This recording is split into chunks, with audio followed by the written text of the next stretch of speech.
안녕하십니까. 2022년 12월 19일 월요일입니다. 코페스 동반자 채널에서 오늘은 K15 기관총 군의 납품 시작, 분대당 2정 배치로 화력 보강, 이런 주제로 말씀을 드리기로 하겠습니다. 한국 언론들 뿐만 아니라 외신들까지도 K15 기관총이 양산에 들어가서 한국군에 납품하기 시작했다, 이런 소식을 전해왔습니다. 그동안 K15가 개발된다, 시험한다, 여러가지 이야기가 나왔었고, 특히 필리핀 경찰에는 수출이 됐다, 이런 이야기도 나왔었습니다. 그러면서 147개 항목에 대한 검사를 해가지고 147개 항목 전체를 통과를 했다는 발표와 함께 완벽하게 개발되고 성능에 이상이 없다, 이렇게 자신있게 발표를 한 겁니다. 그동안 분대 공용화기인 K3 기관총이 정말 말이 많았었습니다. 오죽하면 해외에 사격 시합에 나갔던 군인들이 다른 나라 기관총을 빌려서 사격 시합에 참가하기까지 할 정도였었습니다. 그러니까 말단 보호병 부대에서는 아무 소리도 못하고 그냥 그대로 사용을 했었을 겁니다. 그게 30년이라고 하니까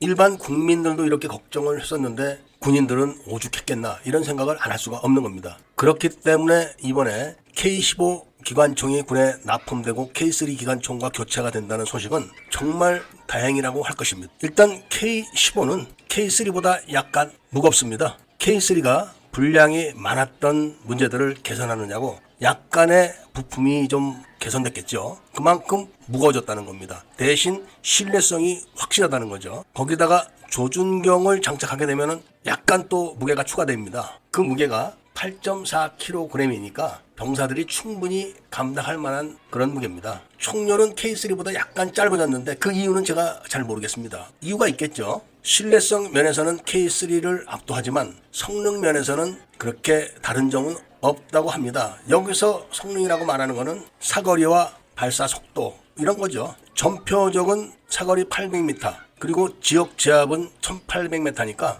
기존 K3와 별반 차이가 없는데 정확도에서는 비교를 할 수가 없다고 합니다. 일단 한화에서 개발한 준야경 조준경을 장착했기 때문에 광학 장비라서 정밀 사격이 가능하다는 거죠. 이 장비 덕분에 사격을 잘하는 병사라면은 거의 저격병 수준까지 사격을 할 수 있다고 합니다. 그런데다가 야간에도 작전을 할 수가 있기 때문에 우리 병사들에게는 상당히 득이 되고 북한군에게는 큰 두려움으로 다가갈 겁니다. 원래 북한군은 제공권이 없기 때문에 야간 공격을 많이 합니다. 그런데 공용화기 사수가 야간 작전을 원활하게 할 수 있는 장비를 필수품으로 갖고 있기 때문에 분대 작전에는 굉장히 도움이 되는 겁니다. 그것도 2정을 갖고 있기 때문에 그동안 북한군에 의해서 화력의 열세에 놓인 부분을 어느 정도는 극복이 가능하게 된 겁니다. 거기다가 처음부터 피카티니 레일을 설계를 해서 장착을 해놨기 때문에 다른 장비들도 추가적으로 얼마든지 부착을 할 수가 있다고 합니다. 그리고 총열을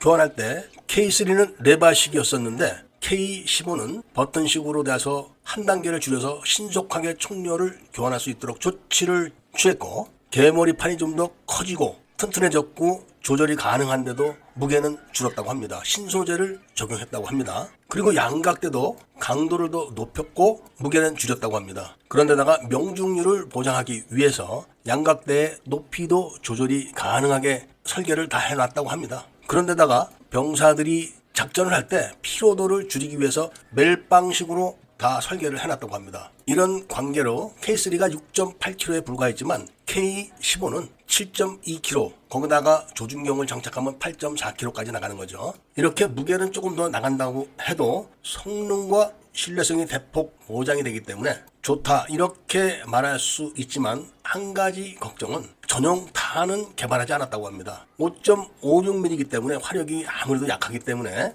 K15 기관총 전용 탄을 개발을 했다면 사거리를 좀 더 늘릴 수가 있는 거죠. 바로 이 문제로 인해서 K15 기관총을 개발해 놓고도 악평가들한테 악담을 듣게 되는 겁니다. 뭐가 달라진 거냐 K3하고, 이렇게 몰아붙이지만 사거리는 실탄을 개발을 해야 늘어나는 겁니다. 그렇기 때문에 일단 실탄은 기존 탄약을 사용하면서 신뢰성과 정확성이 월등하게 향상됐다는 점에 만족을 해야 될 것 같습니다. 그런데다가 분대에 2정씩이나 배치가 된다고 하니까 그나마도 조금 더 낫다, 이런 말씀을 드리면서 오늘 이야기를 마치고자 합니다. 애국 시민분들과 밀매분들께서는 구독을 꼭 좀 해주시고 좋아요와 알림 설정을 부탁드리면서 이야기를 들어주신 데 대해서 감사드립니다.